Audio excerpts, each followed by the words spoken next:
the faint glint of a reflection appeared on the building where the candidate was speaking. The presidential candidate immediately realized he was targeted by a sniper. However, Eddie, with an IQ over 1,000, remained remarkably calm. He not only continued his speech but also calculated the distance to the assassin and the bullet's trajectory using mental math. As the bullet left the chamber, Eddie merely tilted slightly to the right, intentionally allowing the bullet to hit his left arm. He knew this was the only way to completely alter the outcome of the presidential election. Yet, this incredibly intelligent candidate was, just 2 years ago, an obscure, struggling writer worried about paying his rent. Not only had his wife abandoned him 1 month after their marriage, but his current girlfriend Lindy also left him, seeing no future with him. Just as his life hit rock bottom, Eddie ran into his ex-wife's brother, Vernon, on the street, which completely changed the course of his destiny. Seeing Eddie's downcast appearance, Vernon took a mysterious pill out of his pocket. He told Eddie that it was a newly tested drug that could rapidly unlock 100% of the brain's potential, but Eddie was skeptical of Vernon's words.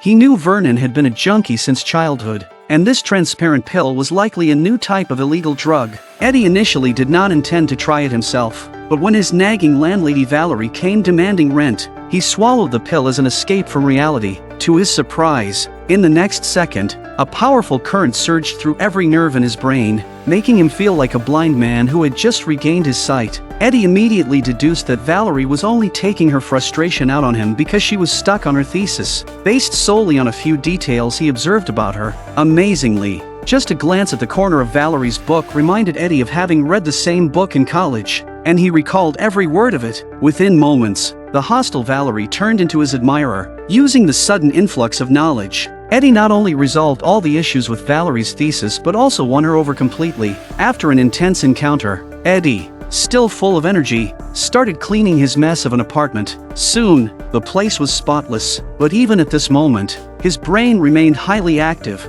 so he quickly sat down at his computer, and something miraculous happened. Where he once had no inspiration for his novel, his thoughts now flowed like a spring, and he wrote with divine speed. In just one night, he completed a manuscript that had eluded him for an entire year. However, the next day when he woke up and tried to think about the same problems, he found his mind dull again, as if he had reverted to his old self overnight. Fortunately, the manuscript from the previous night was still there, so Eddie promptly submitted it to the publisher. As soon as he got home, he received a barrage of calls from the director requesting a meeting. Yet, amidst his euphoria, a strong sense of anxiety suddenly gripped him. If he wanted to continue writing the rest of the story, his top priority now was to get more of the cognitive-enhancing pills. So Eddie followed the address on the business card to Vernon's apartment, but when he opened the door, he found that Vernon had been shot in the head. As Eddie hid in a corner, ready to call the police, the pills scattered on the table caught his eye. Eddie immediately realized that Vernon's murder must be related to the cognitive-enhancing pills.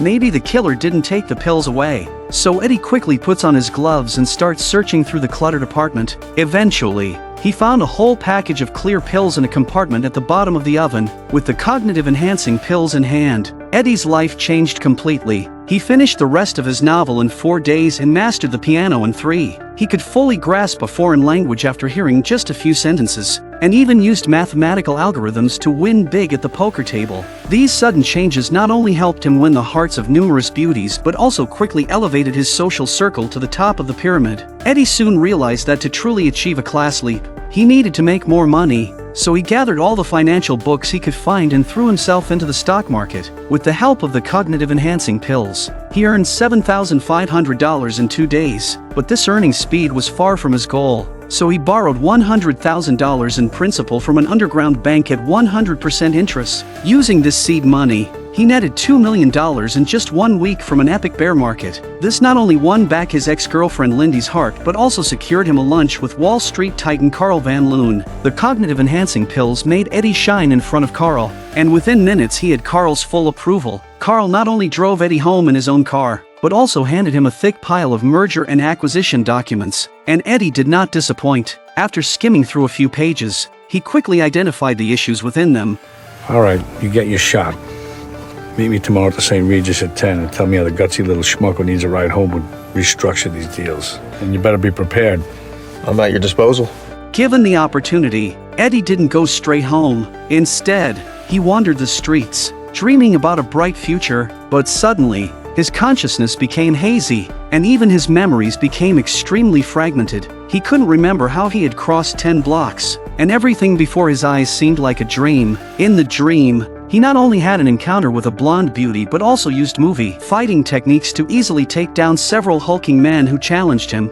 When Eddie fully regained consciousness, it was already the next morning. He then remembered that he had to present his recommendations on the merger case to Carl by noon. Eddie quickly took out the thick stack of documents and habitually opened the tin containing the pills. To his dismay, the tin was empty. Eddie had to try to study the documents without drugs, but the huge amount of data for him at this time is just like a book of God. Eddie had no choice but to rush to the meeting place. Carl asked for his opinion on Hank, the owner of the target company. Hank hadn't even made it to the Forbes list 2 years ago, but now, in just 2 years, he had become a financial giant on par with Carl. With his mind blank, Eddie not only had no insights but also rudely turned his attention to the TV in the lobby. It turned out that the news was reporting a hotel murder. The victim was the woman he had been with the previous night. You're not one of those kind of guys, are you, Eddie? We lose you if there's a screen in the room? These are tectonic plates that are shifting right under us. Pardon me 1 second. Feeling nauseated, Eddie immediately rushed out of the hotel. The next moment, in a panic, Eddie disregarded his meeting with Carl and returned home alone. As soon as he walked in, he received a message from his ex-wife, Melissa. Hearing that it was related to Vernon's cognitive-enhancing pills, Eddie immediately called her back and arranged to meet at a restaurant. Distraught, Eddie then dug out Vernon's phone book, hoping to get more information about the pills from other buyers. But when Eddie dialed the numbers one by one, he found that either the person had already died or was in the hospital. Eddie was utterly terrified. He dialed the last number, only to hear a ringtone nearby. Eddie suddenly remembers that the man in the trench coat is the one who has been following him lately. Is he the one who killed Vernon? Feeling the danger, Eddie quickly hung up the phone and hobbled away. But the trench-coated man, realizing his cover was blown, chased after him at full speed. Eddie had no choice but to run into the oncoming lane, taking advantage of the traffic accident blocking the road. He quickly jumped into a passing taxi and fled the scene. Then he rushed to the restaurant where he had agreed to meet Melissa, but to his surprise, his once glamorous ex-wife had turned into an old woman. Melissa revealed that she had taken the cognitive-enhancing pills 2 years ago. When she learned that others who had taken the pills were dying, she stopped using them, but the problems followed soon after. She not only fell seriously ill several times but also couldn't concentrate for more than 10 minutes. For the past 2 years, Melissa has been suffering from headaches and nausea, turning into a wreck. As she left, Melissa warned Eddie to wean himself off the drug completely. Otherwise, headaches and nausea would be just the beginning. However, quitting cold turkey could cause sudden death, so he could only gradually reduce the dosage. So when an exhausted Eddie arrived at his apartment building, he carefully took out the last pill he had, but he unexpectedly encountered Gennady, who had come to collect his debt. It turned out today was the repayment deadline. Before Eddie could explain, Gennady punched him to the ground and snatched the pill from his hand. Thinking it was some new kind of illegal drug, Gennady swallowed it without hesitation. With no other options, Eddie dragged his weakened body to the bank and withdrew all the money he owed. However, due to the prolonged absence of the cognitive-enhancing pills, Eddie's body was at its limit. He struggled to get to his girlfriend Lindy's office, and just as he arrived he collapsed on the floor due to physical exhaustion. To be safe, Eddie had hidden half of the pills at Lindy's house, but when Lindy retrieved the pills and was on her way back, she noticed the man who had chased Eddie before was now following her. Seeing the man getting closer, Lindy had no choice but to jump out of the car and run into a nearby park. At the critical moment, Lindy cleverly signaled for help from 2 burly men passing by. This man's chasing me. He followed me from my building. I don't know him. Please. Yo, buddy, let's leave her alone.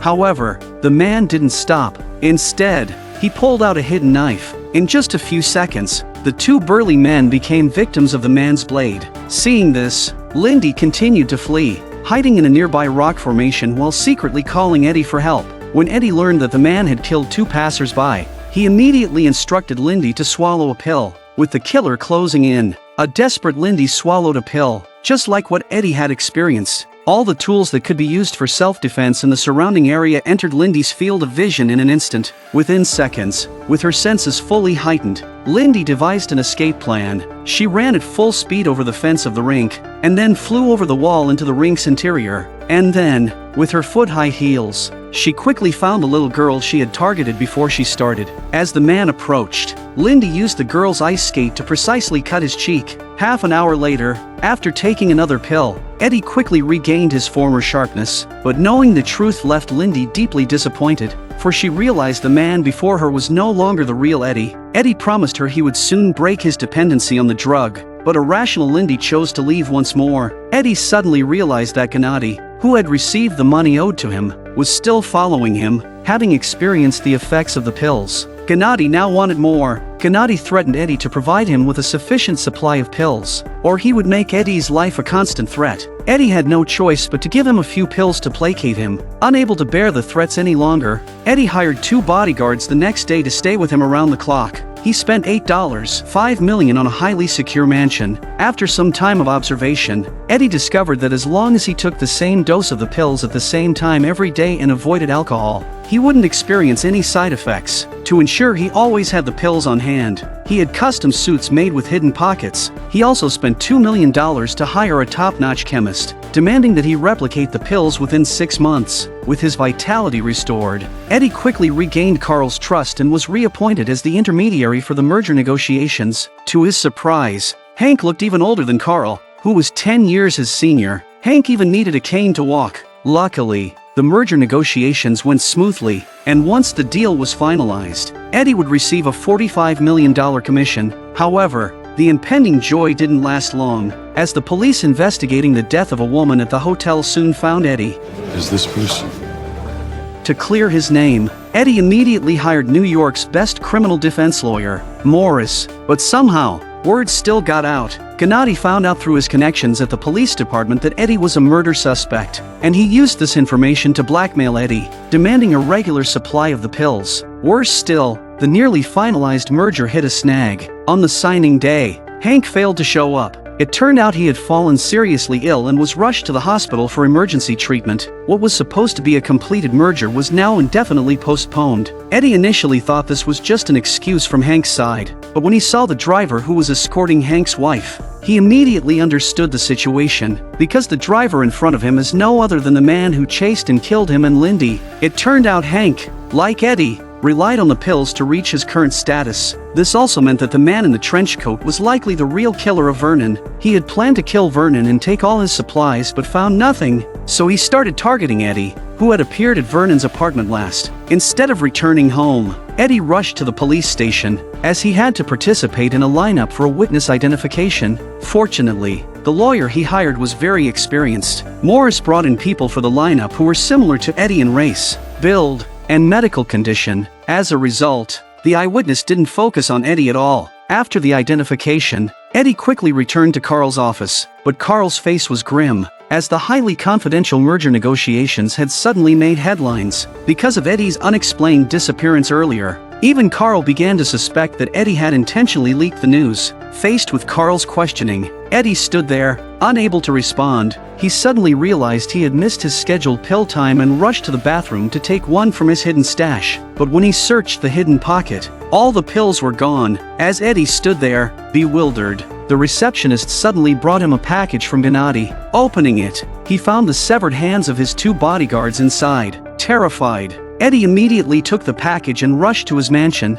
Upon arriving home, he saw on the news that Hank had passed away. Eddie was shocked to discover that the expensive lawyer he had hired, Morris, had always been Hank's private legal advisor. Eddie then remembered that only Morris had touched his jacket at the police station. He realized he had fallen into a trap set by the opposition. At that moment, Gennady arrived at his door with 2 henchmen, since he was out of pills and could die at any moment. Eddie figured it was better to choose a swift death than to be dismembered by Gennady, but just as Eddie was about to jump from the rooftop, his survival instinct kicked in. He remembered that there might still be a pill left in the tin can where he had stored them earlier. Eddie quickly searched through his things and finally found the tin can among a pile of boxes. To his relief, there was indeed 1 pill left. However, Gennady burst in just then. In a stumble, Eddie dropped the last pill into a gap in the rooftop. Desperate, Eddie made a full-speed dash for the rooftop, but Gennadi's henchman dragged him back. Gennady then demonstrated a new method of taking the pills. He dissolved a pill in a syringe and injected it into his vein, making the effects last longer. You gonna tell me where the rest is? I'm out. Seeing that Eddie adamantly refused to hand over the smart drug, Gennady ordered 2 of his men to search the room while he prepared to torture Eddie for information. But just as Gennady was showing off his weapon, Eddie quietly picked up a fruit knife. The moment Gennady got close, Eddie struck first, plunging the fruit knife into Gennady's heart. Gennady soon bled out and died. Seeing Gennady's blood gave Eddie a bold idea. Stimulated by the pill, Eddie's mind regained its sharpness, and he quickly scanned the surroundings to find an escape route. Meanwhile, Gennady's henchman finally found the safe, but when he opened it with great effort, he realized that only the palms of 2 bodyguards were inside. One of the henchmen angrily grabbed Eddie and pulled him up, but in the next second,